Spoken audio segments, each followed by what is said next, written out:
Looks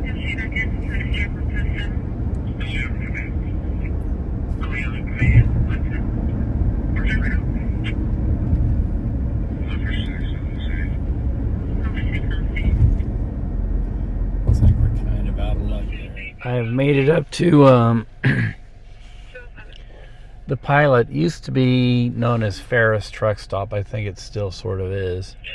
But it's been taken over by Pilot. I believe the owners of the old Ferris retired, although the sign is still here, which is a 18-wheeler mounted on a pole. It says Ferris Truck Stop. And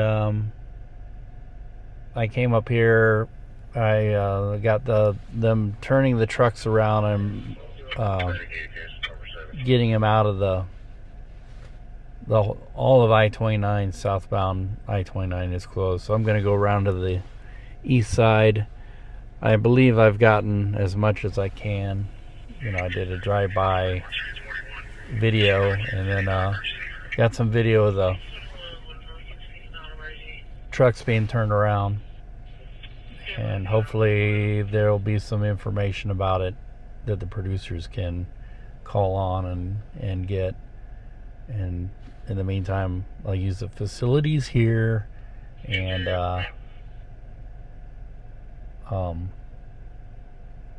get something to eat. So head back. Got some frisky weather around too. Yep. It's the middle of the night. Truck stop. And somebody's boondocking here. Let's go in and use the facilities. In the meantime, overnight, while I was asleep, we had severe weather come through. Let's see if I can show. And it's still kind of frisky right now.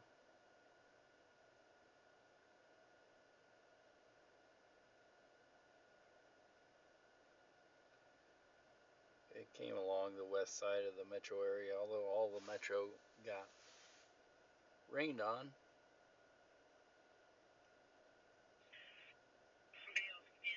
And there's another frisky storm pretty much to my southwest as I am attempting to cover this crash here up, and now I'm in Fawcett. I love how after it rains, the mist coming off the road and everything. I'm driving very cautiously because the deer might make themselves present. I've seen some already, and they're always around, especially on these rural roads.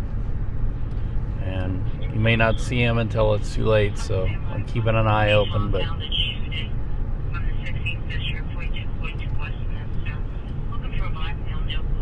I just love the mist, the steam coming off the road after the rain. The Pilot's facilities were closed down for cleaning, so I'm gonna try my luck here. Had to go the back way because, of course, the crash. So came down the rural road west of I-29. I've been doing lots of driving this week. I don't want to do no more. So let's go get some coffee. Looks so good.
several things.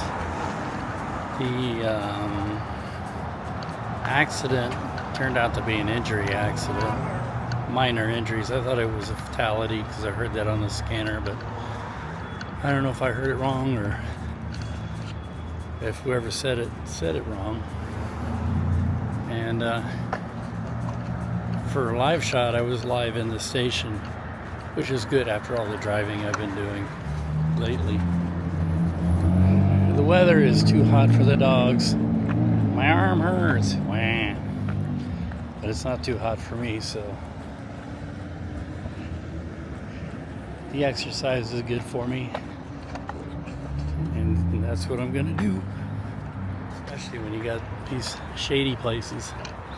And there's a lot of bees here, which is great. All these flowers. There's a honeybee right there. Neato, there's another honeybee.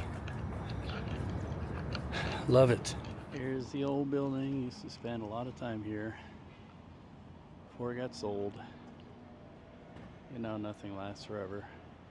Ooh, my legs are stiff and sore from yesterday's walk, and I think also from the lack of exercise I've been getting the past few years. And you know, when I walk the dogs, somebody complains that I overdo it. Well, for me, it's not enough exercise. I need to get my heart rate up when I do it. And as you can hear, I need to get myself a little winded. That's how I know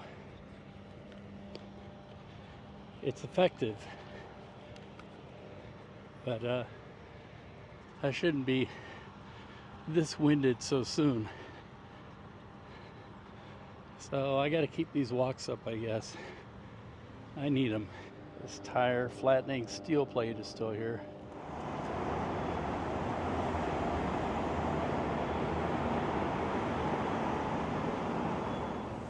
Art Deco Pendergast era power and light building.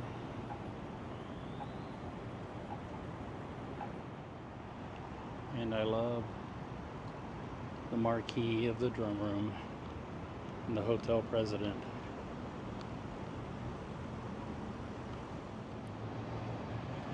Just look up. So cool. Mill lock. And just gorgeous architecture.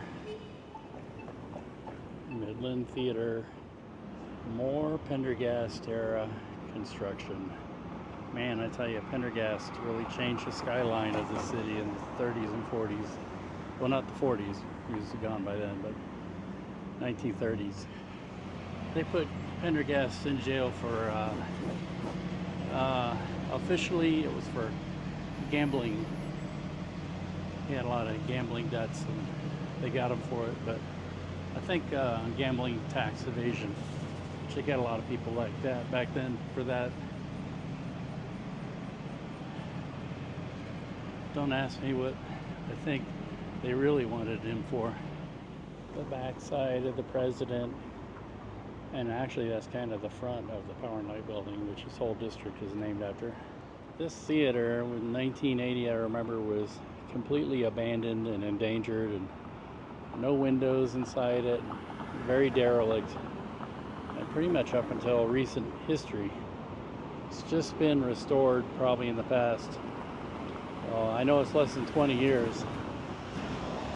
Grand Street, downtown Kansas City.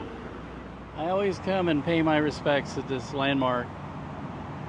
The Union jail collapse, where 1863,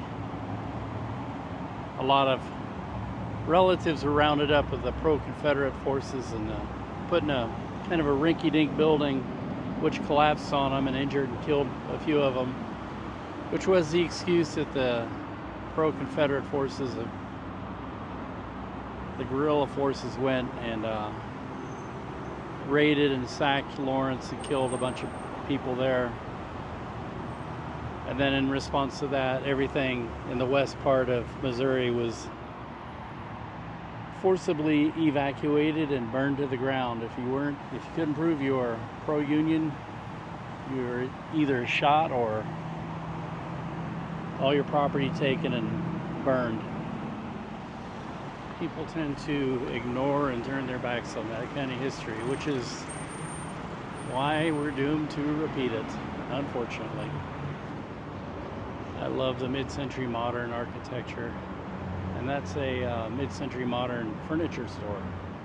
And don't ever forget that the Vice District is never too far away from a tourism/hotel convention district. Main Street, Kansas City.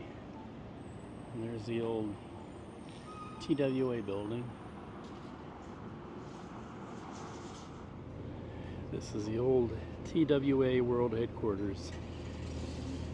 TWA, which was based here, was owned by Howard Hughes, and that rocket that's on top is a gift that Howard Hughes made for his good friend Walt Disney to put up in Disneyland in 1955. And Howard Hughes decided to make one for himself and put it on top of his headquarters for his airline. And this one is not original, it's a replica. There's some interesting history in this town, stuff you would not expect.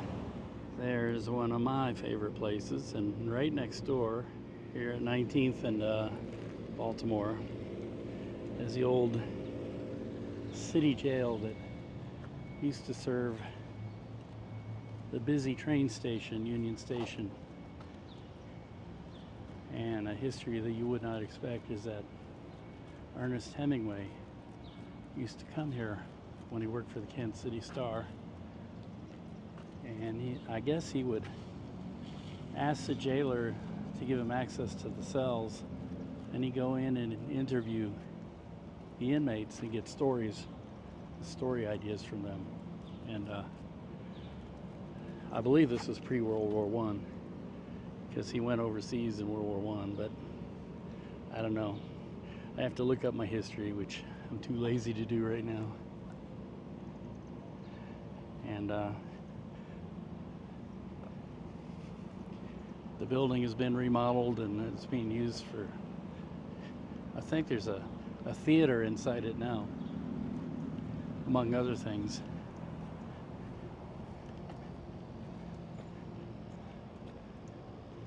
.103 West 19th Street, and there is a mural up here that somebody painted, Young Hemingway,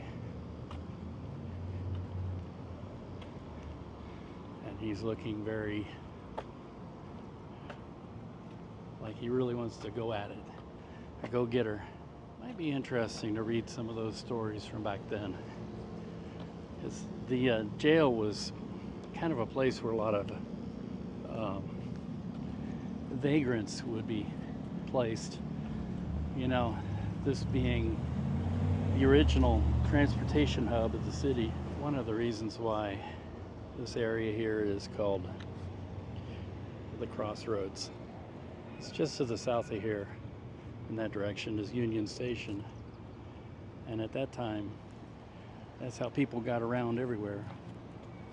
And there were a lot of hotels and things, and people who would come to prey upon weary travelers.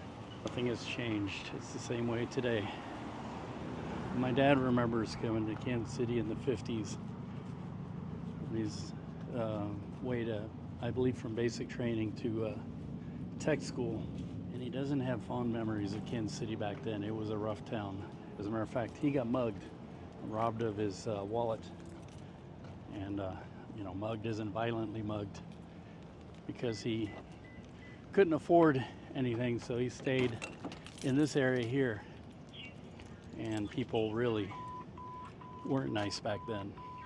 I remember back in the 70s, this town was still pretty rough.